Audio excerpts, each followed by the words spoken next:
Hello बच्चों, आइए बात करते हैं आज एक बहुत ही इंपॉर्टेंट कॉन्सेप्ट की, जिसमें हम बात करेंगे कि जो स्मॉल जी की वैल्यू है ये कैसे वेरी करेगी अगर हम अर्थ के स्पिनिंग को जो है एक पैरामीटर माने जो कि इसके चेंज में कुछ इम्पार्टेशन कर सकता है।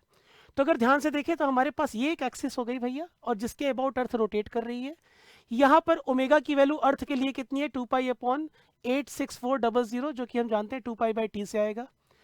हमारे लिए मुद्दा वो नहीं है, मुद्दा ये है भाई कि अगर ये कोई एम मास का पर्सन है जो कि कुछ लैम्डा एंगल पर पोल से सिचुएटेड है, तो इस पर जो है, जो इसका इफेक्टिव जी की वैल्यू है वो क्या आएगी?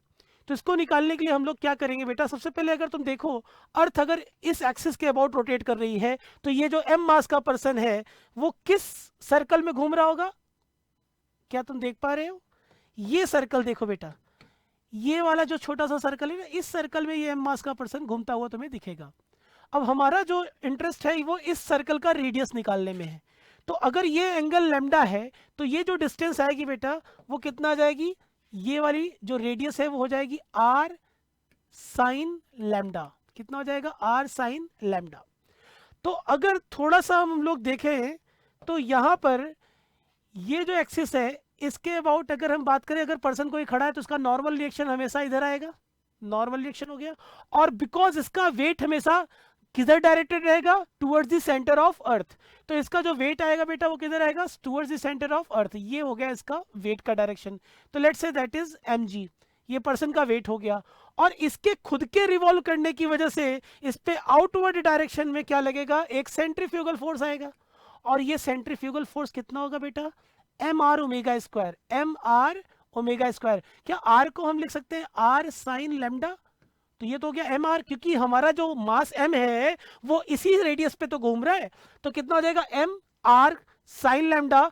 और ये हो जाएगा एम आर ओमेगा स्क्वायर। ये तो अर्थ की जो है क्या हो गई? एंगुलर स्पीड हो गई। तो अगर यहां से हम लोग देखें तो पहले हम ये जानना चाहेंगे कि ये जो एंगल है वो कितना है।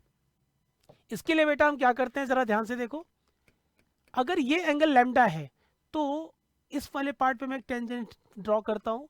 ये एंगल लैम्डा, तो ये भी एंगल कितना हो जाएगा? लैम्डा। तो ये भी एंगल कितना हो जाएगा? लैम्डा। और इसका अगर मैं एक कंपोनेंट दिखाऊं तुम्हें, इस M R sine delta omega square का, तो इधर तो कॉस आएगा और एन की डायरेक्शन में एक कंपोनेंट आएगा। वो कितना होगा बेटा? M R sine lambda into omega square. ये तो हो गया तुम्हारा ये पूरा का पूरा जो कि सेंट्रीफ्यूगल फोर्स है वो। और साथ ही में कंपोनेंट कौन सा आएगा? साइन का। बिकॉज ये हॉरिजॉन्टल की तरफ तो कॉस आएगा और इधर साइन आएगा, तो साइन एक और आएगा जिसकी वजह से हो जाएगा साइन स्क्वायर लैम्डा। क्लियर है बात? अब जरा ध्यान से देखो, मैं इस पॉइंट का एफबीडी तुम्हें अलग से दिखाता हूं। यहाँ पे अगर देखो तो ये जो पॉइंट है हमारे पास, इसमें जो नॉर्मल रिएक्शन है वो तो इधर जा रहा है, साथ ही साथ इसके क्या है? M R sine square lambda into omega square. और इसके सेंटर की तरफ अर्थ के क्या आ रहा है? इसका वेट जो कि है mg। अब हमें एक बात तो पता है कि नॉर्मल रिएक्शन जो है अब जो है यहाँ पर इफेक्टिवली क्या हो जाएगा? अलग होगा। कैसे समझना, मेरे पास इस पॉइंट पे दो फोर्सेस हैं, तो अंडर इक्विलिब्रियम अगर मैं बात करूं तो क्या ये दोनों बराबर होंगे? क्या ये दोनों बराबर होंगे? बिल्कुल होंगे। तो मैं लिख सकता हूं for equilibrium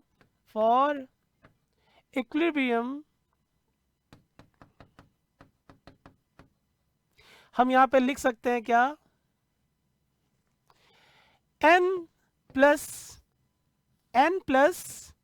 M R sine square lambda into omega square is equal to mg। भाई जितना ये फोर्स है टोटल वो इसके बराबर होगा। तो हम यहां से अगर एक चीज देखें तो जो नॉर्मल रिएक्शन है एग्जैक्टली हमें क्या फील होता है? हमारा नॉर्मल रिएक्शन तुमने लॉज ऑफ मोशन में बहुत बार देखा, अगर नॉर्मल रिएक्शन चेंज होगा तो हमारा जो अपेरेंट वेट है ना वो भी चेंज हो जाएगा। तो अभी हम यहाँ पर नॉर्मल रिएक्शन को निकालते हैं पहले। तो नॉर्मल रिएक्शन कितना हो जाएगा बेटा? ये हो जाएगा mg minus M R sine square lambda into omega square. अगर यहां से तुम लोग देखोगे तो ये जो n है, ये जो n है, क्या यही तुम्हारा इफेक्टिव वेट होगा? यही हमारा इफेक्टिव वेट होगा, क्योंकि नॉर्मल रिएक्शन ही से हमें पता चलेगा कि हमारा इफेक्टिव वेट कितना है। अब मान लो इस लोकेशन पर जहां पे पॉइंट मास m सिचुएटेड था, वहां पर इफेक्टिव वेट कितना था पर्सन का? w इफेक्टिव, जो कि n के बराबर है। तो मैं n को mg इफेक्टिव लिख सकता हूं क्या? मैं n को क्या लिखूंगा बेटा? mg effective. देखो ये हो जाएगा m इंटू जी इफेक्टिव। और ये इफेक्टिव वैल्यू कहाँ पर है, ये इफेक्टिव वैल्यू रोटेशन की वजह से है। किसकी वजह से है, रोटेशन की वजह से। और ये जो पार्ट है mg, ये तो g सरफेस पर है, mg सरफेस पर है, और minus M R sine square lambda into omega square. भाई यहाँ से m काट देंगे हम लोग, ये चला जाएगा, ठीक है, m की वैल्यूज चली गई। अब हमारे पास g इफेक्टिव की जो वैल्यू है वो निकल के आ जाती है, और यहाँ से g इफेक्टिव कितना आता है, g इफेक्टिव वैल्यू बेटा आएगी g at surface minus r sign square lambda into omega square. या फिर इसको हम थोड़ा सा और रीअरेंज करके लिख सकते हैं, g effective is equal to g at surface minus r omega square sine square lambda. कुछ बुक्स में आप लोगों को ये कॉस में दिखेगा, तो बिल्कुल परेशान होने की जरूरत नहीं है। उन्होंने एंगल कहाँ से लिया होगा लैम्डा का, उन्होंने एंगल लिया होगा इक्वेटोरियल प्लेन से। हमने लिया था कहाँ से, पोल से। पोल से हमने लिया एंगल कितना, लैम्डा। अगर उसको दिया होता कौन से प्लेन से, ये वाले प्लेन से है ना, ये इक्वेटोरियल प्लेन है, तो यहाँ से लैम्डा दिया होता तो हम चाहते तो उसको कॉस में भी ले सकते थे, लेकिन फिलहाल के लिए हमारे पास ये आंसर है। अब बात सुनो, ये जो इफेक्ट है इसको थोड़ा एनालिसिस करते हैं। अगर इफेक्टिव वेट मान लो जीरो हो जाए, क्या हो जाए, इफेक्टिव वेट जीरो, तो इफेक्टिव वेट जीरो होने की वजह से क्या होगा, जो तुम होगे अगर, या फिर इस पर्सन, कोई पर्सन यहां पर मान लो होगा, तो अगर उसका इफेक्टिव एक्सीलरेशन जीरो हो गया तो वो कंडीशन हो जाएगी किसकी, वेटलेसनेस की। मतलब भाई अब ये पर्सन को खुद का वेट ही नहीं एज्यूम, अपना खुद का वेट उसको जो है फील नहीं हो रहा होगा, ठीक है ना। तो हम ये कह सकते हैं कि ऐसी कंडीशन में अगर कोई पर्सन है तो वो फ्लाई कर जाएगा या स्केप कर जाएगा, ऐसा मैं कह सकता हूं। इसको समझाने के लिए मैं तुम्हें दो केस दिखाता हूं बेटा, जरा ध्यान से देखो। केस नंबर 1, अगर मैं बात करूं लैम्डा की वैल्यू को जीरो पे, लैम्डा की वैल्यू जीरो मतलब कि हम बात कर रहे हैं पोल पे, कहां पर, एट पोल्स, एट पोल्स। तो बेटा पोल पे अगर हम ध्यान से देखो तो जी की वैल्यू क्या हो जाएगी, देखो पोल पे अगर हम जा रहे हैं तो पोल पे हमारे लैम्डा की वैल्यू क्या हो जाएगी, जीरो, और साइन जीरो की वैल्यू जीरो होती है, तो जी इफेक्टिव की वैल्यू एग्जैक्टली वही होगी जो कि सरफेस पर है। तो ये बात तो बिल्कुल क्लियर हो जाती है। और अगर हम आगे मूव करते हैं कहां पर, जैसे हम पोल से बढ़ते हैं कहां पे, इक्वेटोरियल प्लेन की तरफ, ठीक है ना, तो या इक्वेटर्स की तरफ, तो यहां पर लैम्डा की वैल्यू क्या हो जाएगी, 90 डिग्री। ये कहां पर मैं बात करूं, एट इक्वेटर्स। तो बेटा इक्वेटर पे जैसे आओगे तो लैम्डा की वैल्यू कितनी हो जाएगी, 90, और यहां पर वैल्यू रखोगे तो जी इफेक्टिव की वैल्यू कितनी आ जाएगी, जी इफेक्टिव की वैल्यू आ जाएगी g at surface minus r omega square. हमें अर्थ के लिए आर ओमेगा का आर भी पता है और ओमेगा भी पता है, तो यहां से हम लोग इसकी वैल्यूज निकाल लेंगे।